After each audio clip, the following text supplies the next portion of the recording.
Welcome everybody to Talking Bach number 2 podcast for 2024. Today my guest is Dr. Hans Schroeder, the founder of the Australian Bach Society. He'll be talking to me all about his experiences of Bach in Australia, why he founded the Australian Bach Society, and all of his deep links to Leipzig and Bach and music all throughout his amazing life.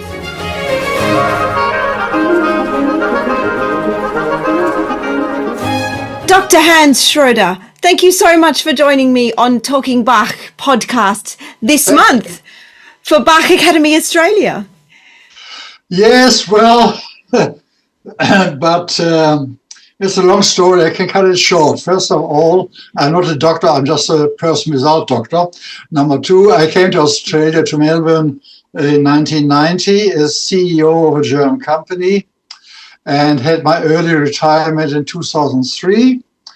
And I was then contacted by the pastor of the German Lutheran Church here in East Melbourne, and he asked me to organize concerts. And I said, well, let's try. So we began looking into it. Then I met the person you probably have met also from St. John's Lutheran Church in Southgate. You know him? I'm trying to think. I'm not sure I have, but I may have. I wish I'd spent more time down in Melbourne exploring all things Bach. But who is the person you're talking about? Mr. Lischke, Graham Lischke. No, I can't believe I'm saying this, but I may not have met him. This is a person who has many years of experience with Bach music here in Australia. He has done it regularly and still does it. So in 2006, he introduced me to the people at St. Thomas in Leipzig. And in August 2006, the Thomas cantor, Georg Christoph Biller, you know him, and his wife came to Melbourne. And I just complete a little story because it's very special. And I was listening to SBS radio on a Saturday evening, and there was an interview with Oleg Kaitani, who was chief conductor of Melbourne Symphony Orchestra. And I know he worked before in the German Democratic Republic, the old East Germany. Yes. And he said he would love to play more Bach with his Melbourne Symphony Orchestra. Wow. It's like daily medicine. It's so important. I found it interesting. Biller was in town, so we arranged a meeting on Monday after a concert Oleg did. And when the concert finished in Hamer Hall, I looked at Christoph Biller and asked him, do you think can you imagine the St. Thomas choir singing here in this hall? He looked around and said, yes, we can do that. But more important, on the way to the meeting, he came up with a fantastic idea. He said, I would offer Oleg to conduct a major Bach work with the choir. Oh, fantastic. It has never happened once before. Biller was Bach cantor, Thomas cantor number 16 after Bach, but only once. And the Thomas cantor never gives away the choir to someone else. Happened only once in New York, when the choir was over there, this New York Philharmonic, and that conductor was well known to everyone there. He was a Guantas orchestra conductor before, and so that happened once. Anyhow, so we agreed, and it happened in 2009. That the St. Thomas Boys Choir, a very historic event, for the first time came to Melbourne. Well, I must be correct. They came to Sydney first. They flew in via Singapore to Sydney, and I had organized with Sydney Symphony Orchestra a performance of different kinds. It was, of course, Bach music. The title was Bach Voices. Very good title. Yes. And so it was the Sydney Symphony Orchestra and the choir and some soloists. And it was huge success. It had 3 performances at the Sydney Opera House. And there was also a special meeting afterwards, an invitation by the governor at that time, the wonderful lady, I forgot her name, but she was governor of New South Wales. Was that Quentin Price? Pardon? Quentin Price, I think. 2009 it was. Oh gosh, yeah, I couldn't say. I was over in Europe. Anyhow, Yeah. I should have looked it up, but as I say, it's off my head now. Anyhow, she was governor of New South Wales for a long period, but she was a great Bach enthusiast. Fabulous. She came to Bachfest Leipzig several times. I met her there. And she was very pleased to have the choir for herself, walking from Opera House to Government House. And we had a wonderful reception there, sang a few songs for her. She was just excited about all that. Wow. So that was the beginning. The first appearance was in Sydney, not in Melbourne. Oh my gosh. It was sick for you. But then in Melbourne, a few days later, a week later, the new recital center was just built, and government was very interested to support this recital center. And they brought, well, as I said, different pieces. There was St. John Passion of Bach with his Melbourne Symphony, directed by Oleg Karatani. Great success. We had wonderful performances there, and then it all started. My other activities here, yeah. So the Australian Bach Society, no less. Well, that was something which, as in 2012, it was 800 years St. Thomas Choir, the boys' choir. Wow. It was in 2012, 800 years. So, and that said, it was becoming more and more involved in Bach.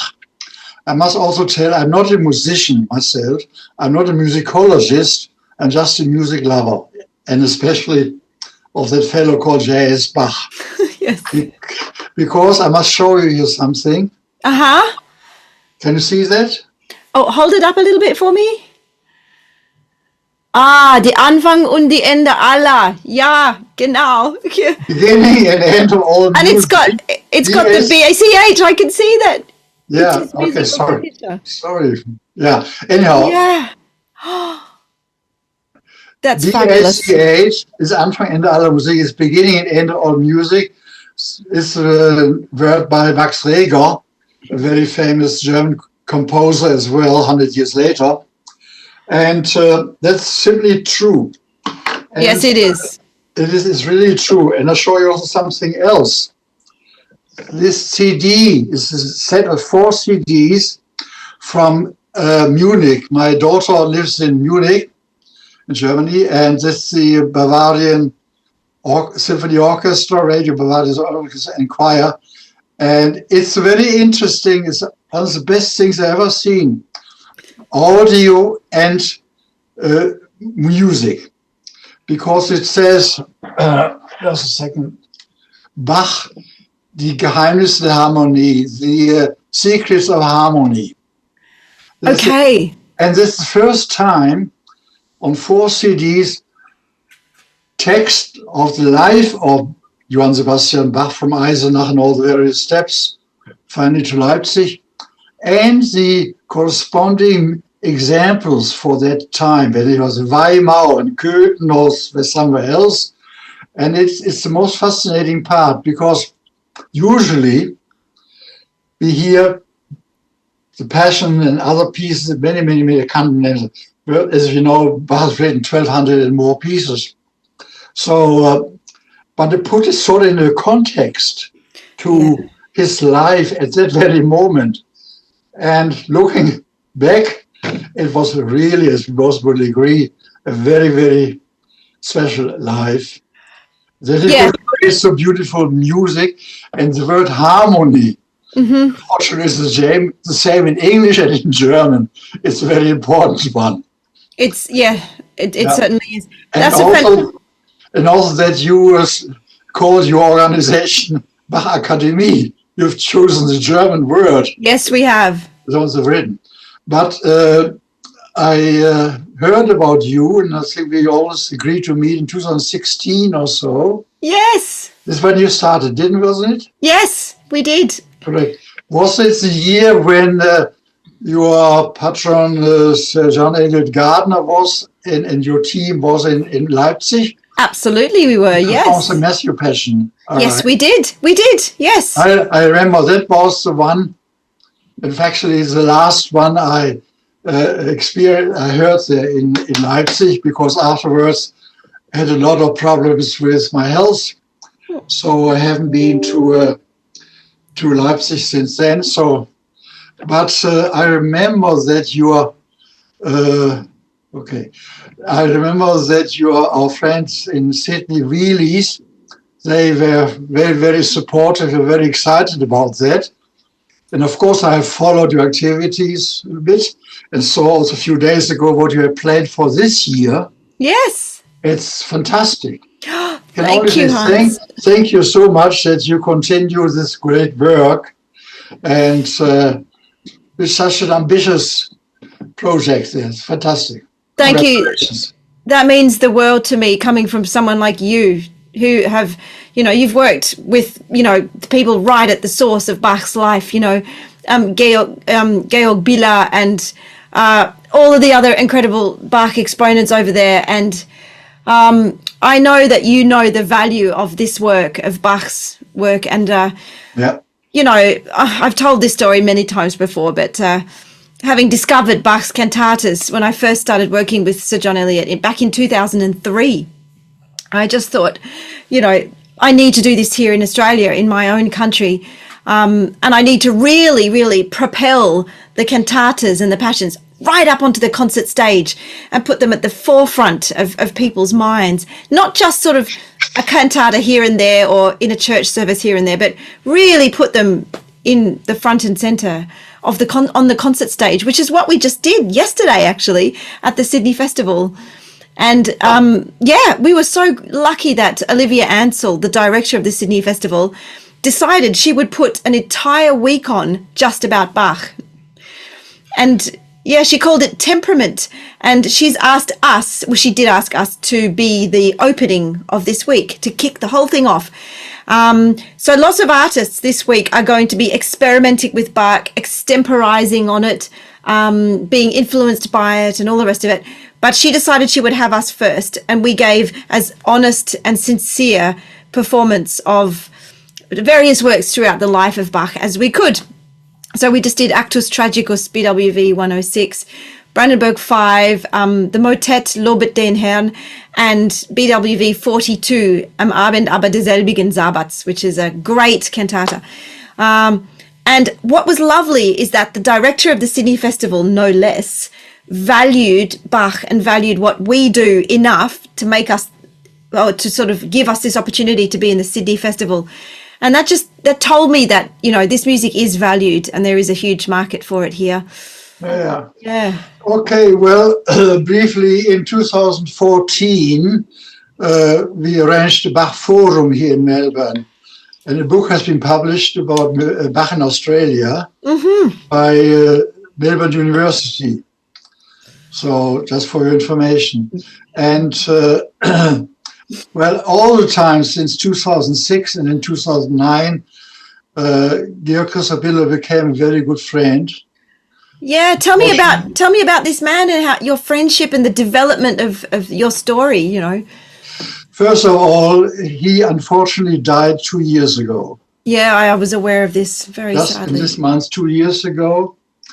But as I said, we always, when I was in Leipzig, I stayed at his place, and his wife, Ute Lück, is a wonderful chanson singer. Yeah. They even have issued CD, but it was also performed here at Melbourne Uni, Chansonettes mit Bach. So it's a very interesting story created by this chanson singer, who suddenly was there with our pianist, and she took the mobile phone and called God and said, "Send me the best pianist you have." and he looked around, and Bach and his son Friedemann were available, so they were rushed down to earth. There was a story as well. And they created this wonderful CD, of modern chansonette songs, which you probably also will know, of modern times, and Bach music. So it also works very well in this context. It was quite nice. So unfortunately, Bela met Ute Löck in Leipzig, and they married in 2007 in New York. I still have their wedding photo here, my desk. And it was very, very special relationship, and I enjoy very often. And I still have contact with Ute Löck. But unfortunately, Bela, when he retired as Thomas Cantor, which was 15 or so, and he developed very complex, what should I call it, psychic and physical problems, which at the end led to his departure. And it took a while to find the right Thomas Cantor in Leipzig. Yes, it would. Yeah. And there was an old friend in the meantime, and now they have Andreas Reitze, a young fellow who originally came from Switzerland. Well, he came from Switzerland. And he was of the Catholic faith. So he changed that. But you can imagine, like in Bach's times, also today, the council and the choir and all this is part of Sydney of Leipzig Council. Yes, they didn't like it at all. So it took a while, but my understanding is I have met him personally. But understanding is that they accept him very well, and he's doing very good jobs there. Oh well, look, that's the main thing, isn't it? To carry on the tradition of the boys and the choir and the music and. Also questioned about girls being part of the choir, and all this came up.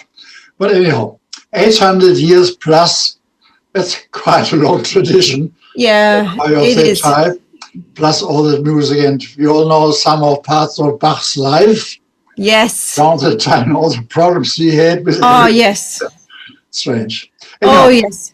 It's great, yeah. It's great that you are so much engaged with all that. Well, I did play at the festival every year for a long time, with Sir John Eliot. I was very, very lucky.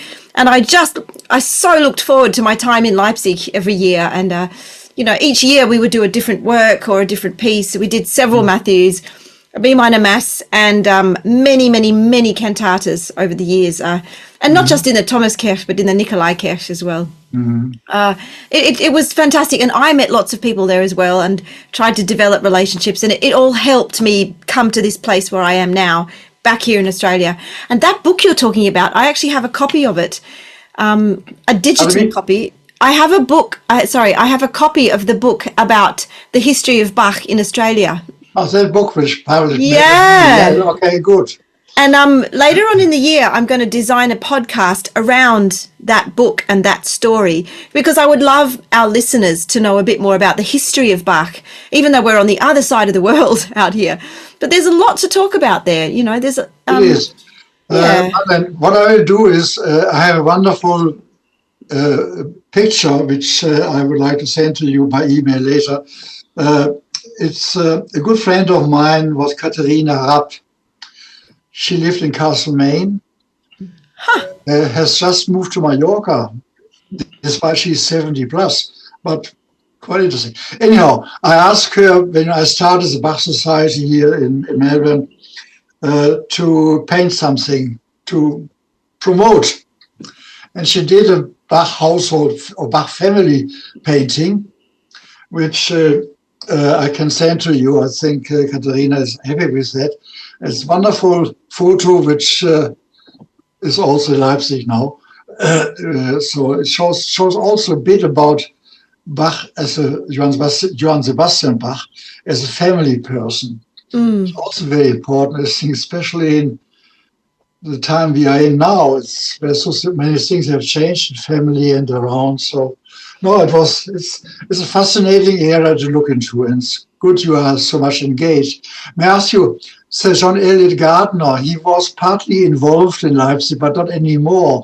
Yes, he was president of the Bach Archive for 5 years or so. And I think his tenure just came to a natural end. And our last big festival appearance there was in 2018, and that was the time when we did, I think 5 ensembles from around the world did all the Bach cantatas over a week. I think we did 13 of them, I remember. That was a huge cycle. But I believe they went back last year, or I can't remember. But there was a program a year or so ago, but it didn't involve any strings, so we didn't go. But he will always be part of that festival. I mean, he's such a gigantic figure amongst Bach exponents around the world. And indeed. I have also his big book here. I have many books here on the shelf next door. Christoph Wolf, sorry. Yes. He was here in 2014 when we met him, and I, of course, met his cousin many times, Christian Wolf, pastor at St. Thomas, also an interesting family. But Bach research and so on. Michael Maul is a young fellow, as you probably know. He is very active. And I remember many years ago he was interested to come to Australia, but I was not able to invite him here. But maybe you can see a chance somehow. Yes, maybe we can help. Absolutely. I think I would appreciate it, because what he's doing it's a very good approach in more modern times we are in now, compared to the history of the research they did on Bach. At the moment, I have still these contacts with the people there. But one group is Ensemble Nobilis, one a cappella ensemble. Yes. They've been here a few times. I wanted to talk to you about those guys, how you brought them out to Australia. I mean, these guys are world famous. And for you to do that was quite incredible and great for Australia. I mean, I'm not sure people realise, how important that was when you brought out Ensemble Nobilis out here. We tried our best. Yes, it was amazing. They formed their group, Ensemble Nobilis, when they were part of St. Thomas Choir. And of course, in 2009, it's a total choir. They were here. I met them, and later on we have contact. I still have almost daily contact with them. Yeah. They have a Patreon meeting, so I support them also financially over the year, and they appreciate that apparently. And I just recently read they have contact with another group in Sydney who will come to Leipzig or the other way around, I don't know. So Ensemble Nobilis, they're great Leipzig enthusiasts. Very, very, very good to have them there. And, again, this type of a cappella singing of 5-6 people is little known in Australia. We don't have any of those. But we have had some months ago, ladies, their name is Ciela. They were also from Leipzig, about the same group, working closely with Ensemble Nobilis. They were here in Australia, were quite successful with some music inspired by Nordic music and so on. Anyhow, wow. So whatever we do, it helps, yeah. Yes, no thanks. Good to know, and maybe we see Ensemble Nobilis here again. And well, if I can make it happen, I will. Yeah. Okay, good.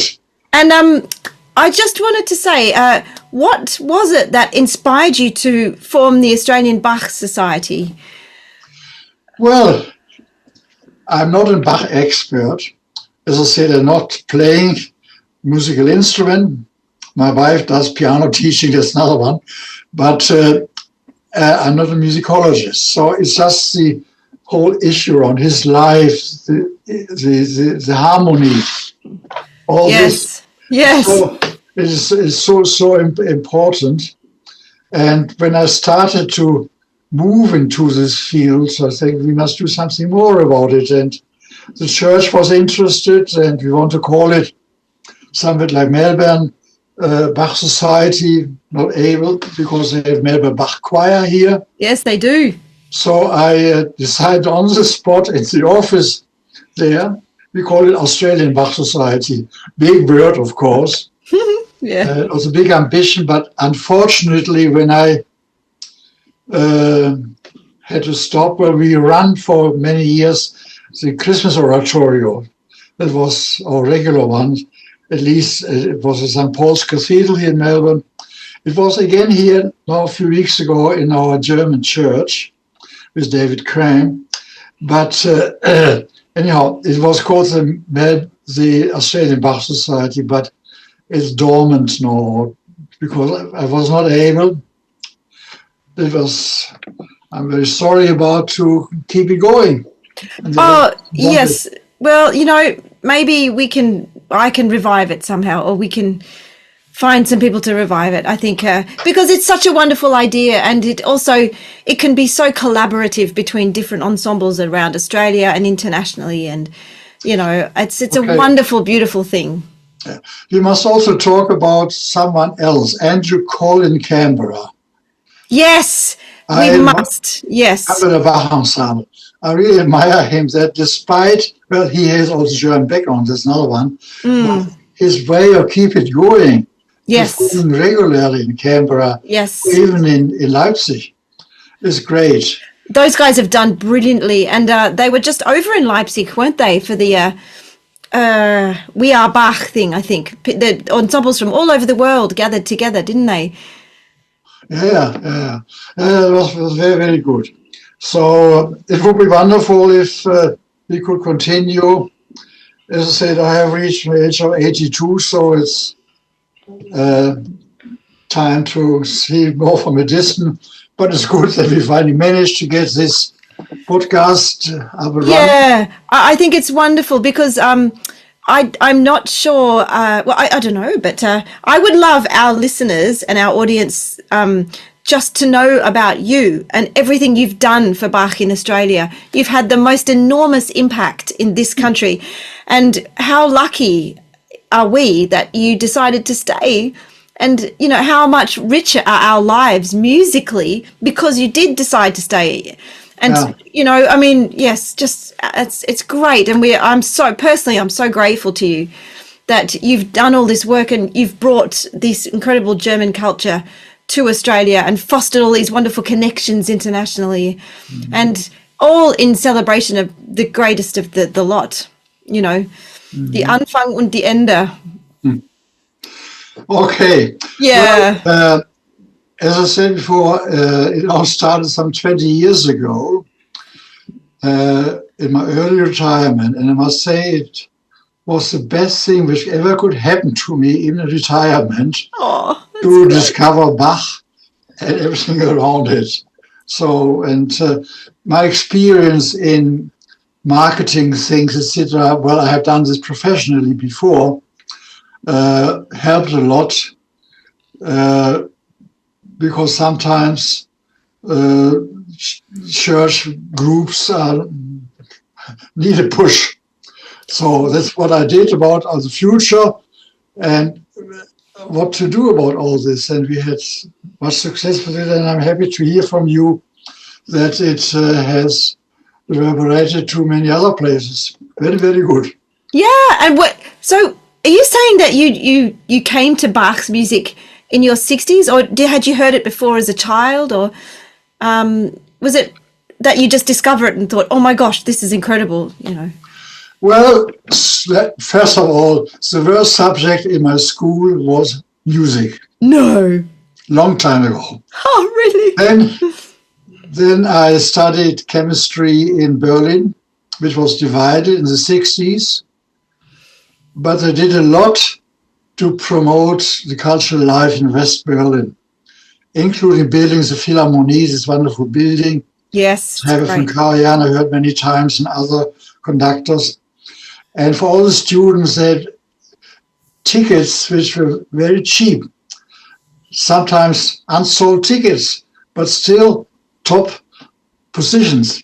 So I went to many concerts in West Berlin, and then there was a quiet period, and then I went to concerts regularly, but the whole thing got more momentum when I came to Australia and started looking into things here.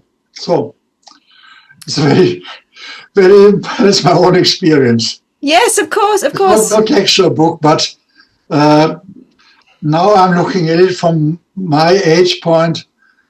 My life has also been ups and downs. And when you look at Bach's life, Oh, yes. know a lot. There have been many ups and downs in many different ways. So I think that's very important for maybe many people to just reflect over this. Don't start to analyze explicitly this piece or that piece or that piece. There are so many beautiful pieces in his repertoire. So very good. We had him. Very good. And very good that you do all this promotional work. Yes, well, I believe in it. And I think I found a little quote online, which I thought was wonderful, which is, I am sure J.S. Bach will be smiling at us in the Southern Hemisphere. With these words, I concluded my welcome message in the last newsletter, and certainly J.S. Bach was smiling down at us. Wonderful. Thank you. Oh, so thanks so much, Hans, for joining me today. It's just been beautiful to talk to you. And from the bottom of my heart, thank you so much for all your amazing work. Okay.